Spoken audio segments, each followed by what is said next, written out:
Bonjour et bienvenue dans l'édition nuit. Merci à vous de nous suivre tout au long de la nuit ici à Paris. Tout de suite, les titres de votre journal. Une soirée et une nuit terrible. C'est donc un ouragan qui peut détruire des villes. Avertissement de Joe Biden aux habitants de Floride. Milton va toucher terre dans le courant de la nuit. Ce pourrait être la pire tempête dans la région en un siècle. Hamilton cette nuit, Hélène, il y a 15 jours, ces ouragans à répétition s'invitent dans la campagne présidentielle. C'est Donald Trump qui donnait de la voix ce mercredi soir en Pennsylvanie lors d'un meeting accusant sa rivale de menteuse.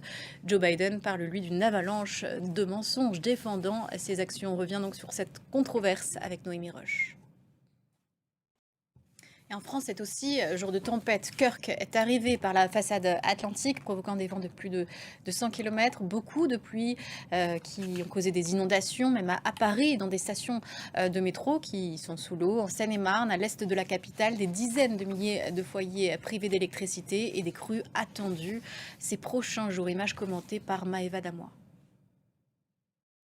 Retour à l'international sur le terrain diplomatique. Joe Biden a appelé ce mercredi Benjamin Netanyahou, une discussion jugée directe et productive selon la Maison-Blanche, largement consacrée à la riposte que prépare Israël. Et Joe Biden qui demande donc au Premier ministre israélien de protéger les civils au Liban. Israël a affirmé par la voix de son ambassadeur aux Nations Unies ne pas viser de civils, mais aussi faire ce que n'importe quel autre pays ferait, je cite, en cas de découverte d'activité du Hezbollah.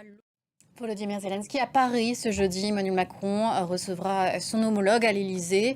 Emmanuel Macron qui était sur le terrain ce mercredi auprès de soldats ukrainiens, s'entraînant à l'utilisation de véhicules blindés de canons César fournis par les Français. Puis le président ukrainien qui s'est lancé donc dans cette tournée européenne à la recherche de nouvelles armes. Précision d'Eliott Samuel. Et avant de se quitter, je vous rappelle la principale actualité de la nuit. Cet ouragan qui se dirige sur les côtes de Floride et qui pourrait être le plus dangereux en un siècle.